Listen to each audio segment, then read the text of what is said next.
సూర్యాపేట జిల్లాలో తెలంగాణ అవతరణ వేడుకలు ఘనంగా జరిగాయి. జిల్లా కేంద్రంలోని కలెక్టరేట్ ఆవరణలో అమరులకు నివాళులర్పించారు మంత్రి ఉత్తమ్ కుమార్ రెడ్డి. తర్వాత జాతీయ జెండాను ఆవిష్కరించారు. ఈ కార్యక్రమంలో 345 మహిళా సంఘాలకు 54 కోట్ల రూపాయల చెక్కులను పంపిణీ చేశారు మంత్రి ఉత్తమ్.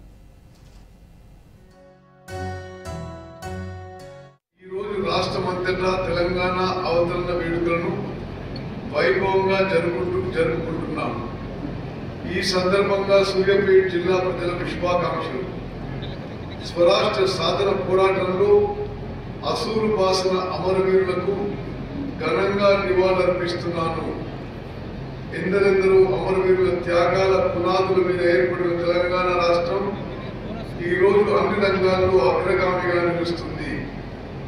ఈ సందర్భంగా అమరుల కుటుంబాలకు, ఉద్యమకారులకు, స్వరాష్ట్ర సాధన పోరాటంలో పాలు పంచుకున్న చిన్న పెద్దలందరికీ పేరు పేరున నమస్కారం.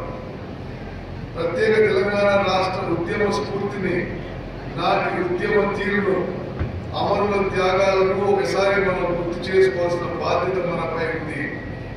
ప్రత్యేక రాష్ట్రంగా తెలంగాణను ఏర్పరచాలని 1969లో మొదలైన ఉద్యమం దాదాపు 60 సంవత్సరాలు కొనసాగి జూన్ 2, 2014 ప్రత్యేక తెలంగాణ రాష్ట్రం ఏర్పడింది. రూపురేఖలను మార్చేస్తుంది.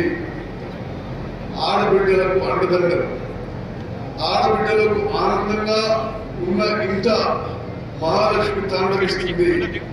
అందుకే రాష్ట్రంలో 1 కోటి మంది ఆడబిడ్డలను కోటీశ్వరులు చేయాలన్న సంకల్పంతో ప్రభుత్వం అనేక కార్యక్రమాలు చేపట్టింది.